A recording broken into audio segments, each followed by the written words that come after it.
Hello friends, welcome back to one new video. और इस video में आप बात करूंगा आपके साथ बड़े इंटरेस्टिंग टॉपिक पे, और वो टॉपिक है around how to increase your productivity in any task which you do. अभी ना कुछ दिन पहले मैंने एक बड़ा इंटरेस्टिंग चीज़ ऑब्जर्व किया अपने लाइफ के बारे में, और उसको फिर मैंने एक्सट्रैपुलेट किया और पाया कि यार ये चीज़ तो कितने बार कितनी जगह पे हो चुका है। मतलब ऑफिस में हुआ है, कॉलेज में हुआ है, स्कूल्स में हुआ है, और इस पर कभी मैंने डिस्कशन नहीं किया या कभी इस पर रिफ्लेक्शन नहीं दिया। तो अभी हाल में हुआ ऐसा कि मैं अपने ऑफिस में कुछ प्रोग्राम हो रहा था, उसके लिए मुझे वेंडर को खोजना था, और उस वेंडर के साथ मिल करके कुछ हमें एक डेमोन्स्ट्रेशन किट वगैरह बनाने थे। तो मैं 3 हफ्ते से एक वेंडर को मैंने खोजा और उसके साथ मैं काम कर रहा था। और जब फाइनल डे आया of delivery of those products, तो उसके 2 या 3 दिन पहले वो वेंडर गायब हो गया। उसका कुछ इंजरी हो गया था, या फिर जो भी है सच या झूठ बहाना बना के वो बोला बॉस नहीं हो पाएगा, ये काम हम लोग से कंप्लीट नहीं हो पाएगा। And then it was a shocker for me, because अब यार 3 दिन बाद एमडी को प्रेजेंट करना है कि क्या फाइनल प्रोडक्ट बन करके आ रहा है, और यहाँ पे वेंडर ही गायब हो गया है।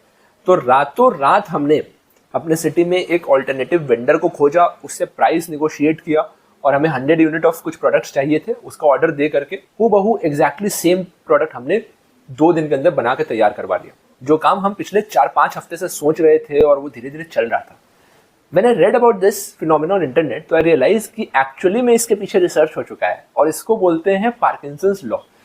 इसको अगर सिंपल भाषा में समझना है तो ये लॉ ये बताता है कि work expands to fill time. कहने का मतलब कि अगर मैं आपको बोलूं कि भैया ये प्याज काटना है और आपके पास 24 घंटे हैं, तो आप 24 घंटे लगा दोगे उस प्याज काटने में। और अगर मैं बोलूं कि भैया ये प्याज काटना है, आपके पास 24 मिनट है, तो आप कुछ ना कुछ जुगाड़ करके 24 मिनट में ही, यानी कि work is actually expanding. We are deliberately procrastinating to show कि यार नहीं, काम चल रहा है, हम और काम कर रहे हैं। एंड आप खुद सोचो कि हम अपने लाइफ में अगर 50% भी और थोड़े इफिशिएंसी ले आए just by realization of this fact, तो यानी हमारे पास 50% टाइम एक्स्ट्रा मिल जाएगा। यानी कि जो 12 घंटे में हम काम कर रहे हैं, अगर 6 घंटे में हम कर लेते हैं, तो हमारे पास 6 घंटे का और एक्स्ट्रा टाइम मिल गया, जिसमें हम चाहें तो कुछ भी कर सकते हैं। मैंने देखा कि ये लॉ आपका कॉलेज में भी अप्लाई होता है। आप कॉलेज के अंदर देख लो कि कुछ बच्चे पढ़े जा रहे हैं, धीरे धीरे पढ़ रहे हैं, समझ रहे हैं, फिर भूल जा रहे हैं, नहीं याद हो रहा है। पर जैसे ही एग्जाम आता है, एग्जाम के 2 रात पहले बैठते हैं, 2 दिन के अंदर सारा सिलेबस खत्म और 70% मार्क्स भी आ गए सिर्फ 2 दिन की पढ़ाई से।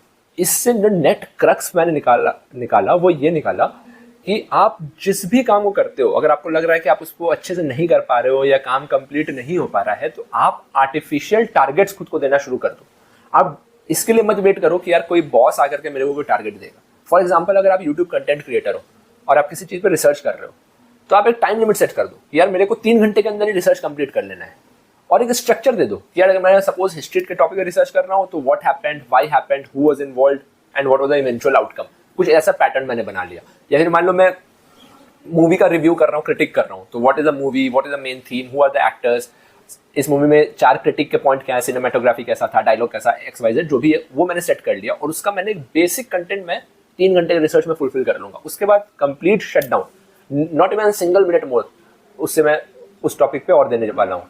इससे क्या होगा कि आप अननेसेसरली 13 घंटा का रिसर्च नहीं करोगे। आप 13 घंटा का रिसर्च करके हमें ये लगता है ना कि यार हम कुछ यूनिक चीज निकाल लेंगे, शायद उसमें कुछ ऐसा रह जाएगा जो एकदम वाव फैक्टर ले आएगा, जबकि वो होता नहीं।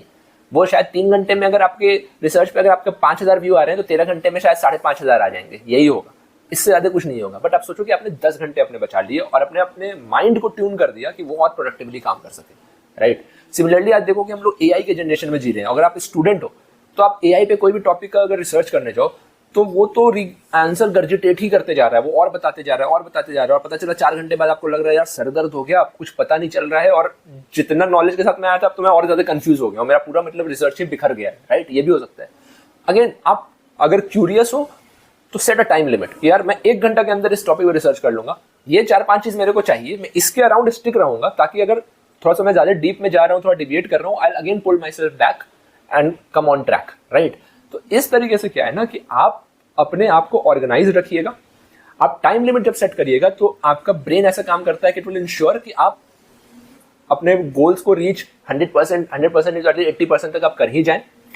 आप अननेसेसरली एक होता है ना फजी स्टेट, कंफ्यूज स्टेट कि यार बहुत सोच लिया, ओवर थिंकिंग कर लिया, ऐसे कर सकते हैं, वैसे कर सकते हैं, और उसके बाद ना एक बड़ा ड्रेनिंग सा एनर्जी लगता है कि थक गए, बिना कुछ किए ही थक गए। तो उससे भी आप निगेटिव इमोशन या फीलिंग से भी आप बाहर आ जाओगे। अभी दोस्तों मैं ये चीज़ खुद पे अप्लाई कर रहा हूँ अपने म्यूजिक लेसन्स के लिए। अभी मैंने 6 महीने पहले म्यूजिक सीखना शुरू किया और मेरा गोल ये था कि 6 महीने में मैं बिल्कुल जीरो जानता था म्यूजिक के बारे में। मैंने ये बोला कि यार मैं अच्छा गाने लग जाऊंगा, ताकि जो लोकल ऐसे दोस्त यार के बीच में बैठ के गा रहा हूँ या सोसाइटी के किसी इवेंट में अगर गा रहा हूँ तो मैं कॉन्फिडेंटली गा पाऊँ और लोगों को मेरे गायन से ये लगे कि हाँ थोड़ा सीखा हुआ है, मतलब ऐसा कर्कश नहीं लगे। बस मेरा ये गोल था।